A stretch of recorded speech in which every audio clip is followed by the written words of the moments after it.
Hi, this is Nancy with Peace Coaching Worldwide. Thanks for stopping by today.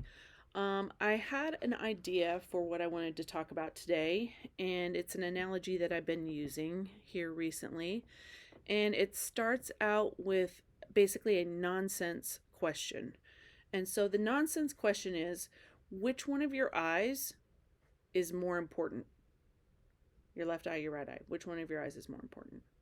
It's a nonsense question, right? Because we can't possibly pick which one of our eyes is more important. We need them both, really. If we're going to see three dimensions, we're going to see stereoscopically. We need both of our eyes. And so the analogy that I draw with this is kind of like when we're talking about having a couple on my couch, and the number one thing that couples say and report when they sit on my couch is we struggle with communication. And people will even say, you know what, I don't really have all that much trouble communicating with people at my office or other people, but I really struggle with people communicating with particularly my spouse and sometimes members of my family of origin more than anybody else. Why do we have so much trouble communicating with people that we are the closest to? Especially as is in the case of a couple, we are going to be, by the nature and the laws of attraction, we're going to be attracted to our opposite, our reciprocal, in terms of what language we speak. Now, we might think we're all speaking English or whatever language we speak, but we're actually, no matter what language we're both speaking, we're actually still speaking two different languages, and they are as different as German and Chinese. And the two languages that we are speaking that we don't realize we're speaking is logic, or are logic, and feelings.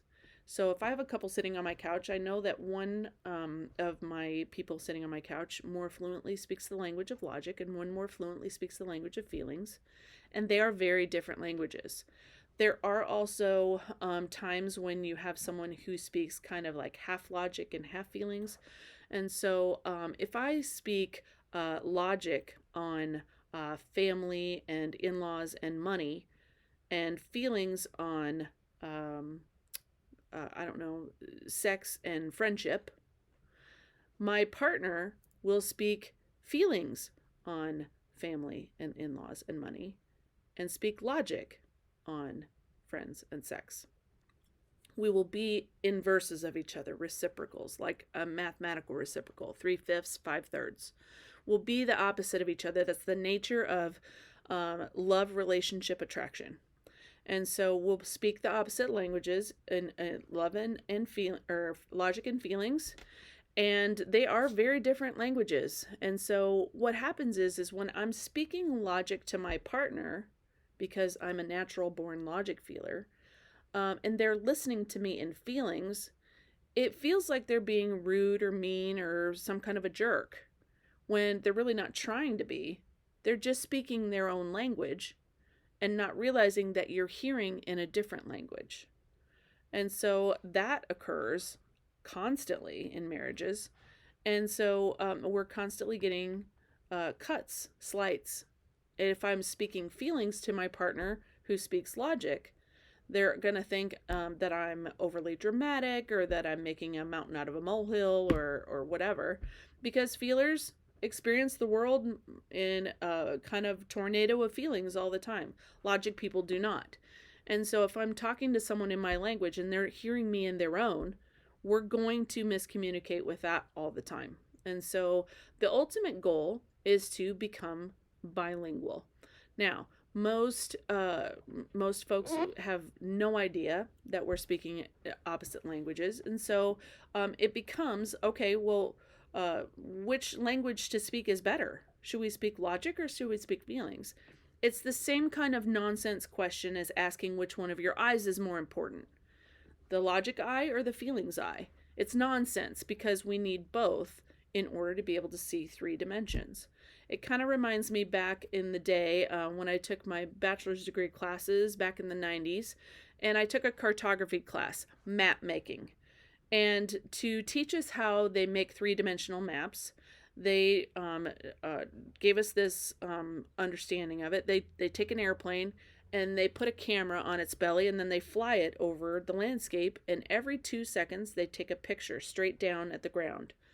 Now, anybody who's been in an airplane knows that after 2 seconds of looking out the window, the landscape doesn't really change all that much, but it does change a little bit. It's the same thing as when we're looking at something with both eyes. We're looking at it from slightly different angles, and those slight differences is what our brain uses to determine depth perception. It allows us to see in 3 dimensions. If we were born cyclopses with only one eye, the world would look completely flat because we wouldn't have any depth perception. And so we need both eyes in order to be able to see that extra dimension of information. The same is true when we're talking about logic and feelings. And so if we're going to truly see any given situation in 3 dimensions as we need to, we have to recognize that our eye, whether we're a logic person or a feeler, our eye isn't the only eye that we need to look through, and we need to learn to humbly look at the other person's point of view as just as valuable as mine, even though I don't understand it, I don't agree with it, and it makes no sense to me. There is information and value to be gained from both eyes, and our brain puts them together in order to see that 3rd dimension. And so as couples, we're meant to come together with humility and valuing the other person's point of view. What happens is we think that our way is the only way of seeing it, and that everybody else thinks the way we think or feels the way we feel.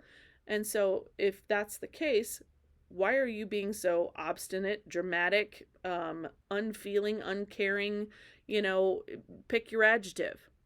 And the answer is, I'm not. I'm just seeing it through my way of seeing, through logic or through feelings. And so it takes a great deal of humility to say, my way of seeing this is not the only way. There's another way that my partner is uniquely, because of our attraction, we know, is uniquely capable of seeing the opposite of. And we learn to humbly harness that extra information and understand it, instead of thinking that they just don't get me, they don't understand me, because they don't agree with me. And so the idea of the stereoscope, the looking at 2 pictures at the same time, one with each eye, which is actually how they make 3-dimensional maps. They take the 2 pieces, the 2 pictures that are 2 seconds apart, taken from the airplane at the ground, and they put them on a table, and they put a stereoscope over them. And the stereoscope makes your left eye look only at the left picture and your right eye look only at the right picture. And then your brain puts them together, and then the little trees and houses look like they're coming off the surface of the pictures. And so that's how that stereoscopic vision works. And so we don't get to see the 3rd dimension unless we consider both eyes as equally important. And that's the same case with couples in learning logic and feelings. And so which one is more important, the logic eye or the feelings eye? It's just as nonsensical a question as which one of your eyes is important. And so they're actually both important, but we have to work together humbly and with valuing and learning to understand the other person's way of thinking and feeling and understanding that information, in order to avoid all of the fights and the conflict that come from the fact that we will disagree. It's the nature of attraction that we'll disagree and see it the opposite way. And so, but we can learn, if we become bilingual and learn how to value the other eye, we can avoid tons and tons of conflict and lots of fights, because we're no longer trying to figure out which one of our eyes is most important. So, food for thought. Hopefully that was interesting concept to consider. And thanks for stopping by, and we'll talk again soon. Thanks so much.